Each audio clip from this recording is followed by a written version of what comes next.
Hi, welcome to Dwayne's Guitar Lessons. I'm instructor Dwayne Jenkins. In today's video, we're going to talk about 5 things to look for when you're purchasing either a new or used guitar.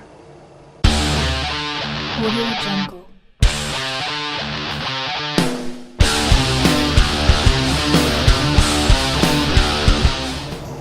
Alright, so let's take a look at these 5 things that we want to take a look at if you decide to buy a new or used guitar. 5 important things to take into consideration. First thing you want to take into consideration whether it's being an acoustic guitar or an electric guitar.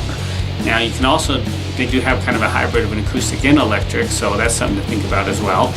But let's just say, for instance, you want to decide if it's going to be an acoustic or an electric. Now usually people start playing guitar because somebody inspires them to play guitar. You know, either somebody on stage or certain songs or style music or somebody like that. So whatever that artist is playing that's inspiring you to want to play guitar, think about what kind of guitar they play. Do they play an electric guitar like this? Do they play an acoustic guitar? Is it like an acoustic electric guitar? So that's probably the first thing you want to take into consideration, okay? The second thing you want to take into consideration is the string height.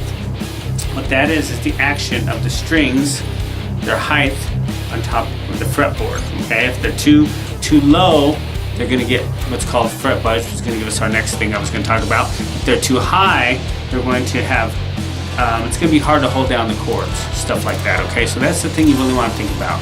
And usually this is very common with like acoustic guitars too. So sometimes you can buy an acoustic guitar, it's used, the neck might be a little bowed, and the strings are a little bit high off the fretboard. And so you have to watch for that, because when you go to play chords, you know, you got to hold down the strings to form your chords. They're going to be really hard to hold down, and it's going to be hard to get a good sound. So you want to watch for that as well, okay? That's very, very important. The string height is called the string action, okay? And it's the distance between the string and the fretboard, okay? So always watch for that. I remember when I was younger, I had an acoustic guitar I bought from a gentleman, and I didn't really know anything about acoustic guitars, and I took it home and was excited about it. I was trying to play it, and it was hard to hold down the chords because the strings were like, you know, this far off the fretboard. And so I eventually had to take it back to him and get a different one. So make sure that you watch for that, okay? It's very, very important. Guitar necks are known to move. They're known to bow a little bit. Sometimes they bow out, sometimes they bow in, okay? So, and that could affect the string height. All right, so the third thing that we want to talk about is fret buzz. That's something you got to think about too, because that's something that you don't always see when you buy a guitar. You almost have to play it a little bit. Kind of go like this with it. Make sure you're not hearing any unwanted noise. It's called fret buzz, okay? If you're starting to get this kind of stuff going like this, this guitar doesn't have fret buzz on it. But, so I can't really explain to you, show you exactly what that is. But you'll know when you pick up a guitar and you're kind of moving through the frets like this, through the strings, you'll be able to hear it. You'll hear it, it won't sound right.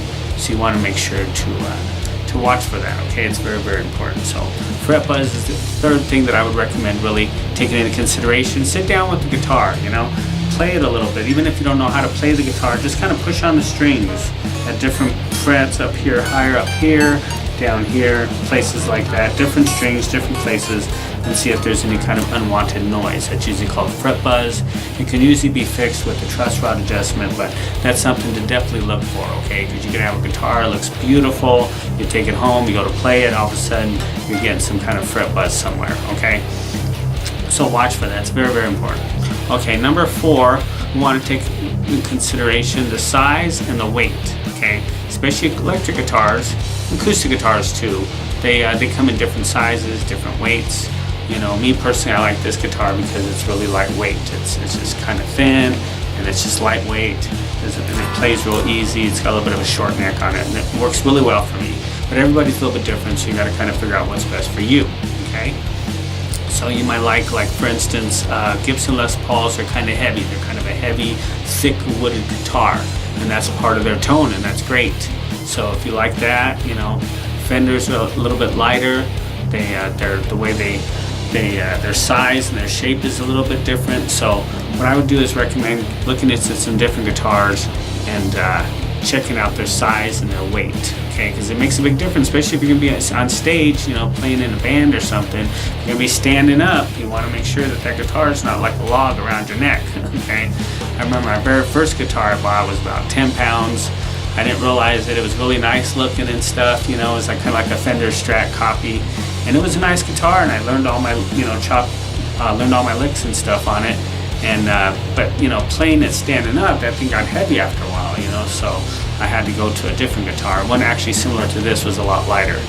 Not this particular one that was like it, but yeah, that worked really well. But that's something I discovered, and that's something you want to discover too. So different guitars, different sizes, different weight. Okay, so think about that. Okay, you don't want something that's real heavy. It's just, it won't be fun to play unless, you know, unless you're kind of a bigger person. Okay. All right, so our fifth thing to take into consideration is the look of the guitar, the design of the guitar, okay? That's very important as well, because different guitars have different looks, different shapes, different sizes, like I said before. Their look, the design, like this guitar right here has a really nice slick design. You can see it's real thin.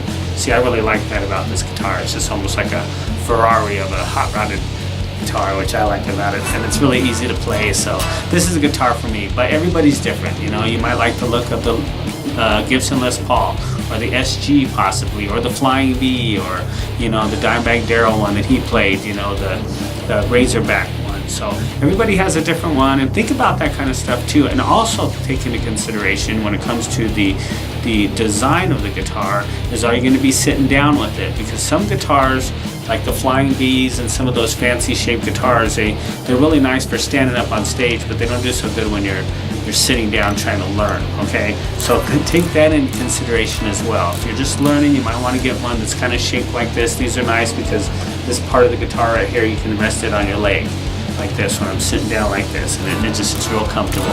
So you want to make sure that it's real comfortable as well. Okay, that's very, very important. And with acoustic guitars, that's something to take into consideration too, because some of them are thicker and some of them are thinner as far as like the width of them. Like this guitar right here, this is called a Dreadnought. You can see it's got kind of a wide, it's wide and it's kind of big, and that's part of the sound that it produces. Okay, so you want to take that into consideration as well. Also the fretboard width. Okay, that's another thing I was going to tell you. It's probably like a 6th one. On like the Gibsons, their fretboard are wider than on the Fender style ones. So you want to take that into consideration too. If you've got small hands, maybe a Fender style fretboard neck would be better for you. If you got a big hands, if you're a big guy with big hands, you might want to go with one that's like a Gibson, has a bit wider of a fretboard. I think Paul Reed Smiths are a little bit like that too. So that's why it's very important when you're going to buy a new and used guitar. It doesn't matter if it's new or used, doesn't matter. You want to make sure to take these things into consideration. You know, the width of the fretboard, the string height. You know, make sure it doesn't have fret buzz. Make sure it's not too heavy or it's not too light. You know, because that makes a difference as well as far as the tone and things like that. And make sure that it's either, you know, acoustic or electric, whatever you're looking for. Okay. So if you have any other ideas that I didn't miss, be sure to leave them in the comments below. Be sure to subscribe to the channel. Let me know if you got any value out of this. I really appreciate it. Thank you so much for watching. And until we get to our next lesson, you take care.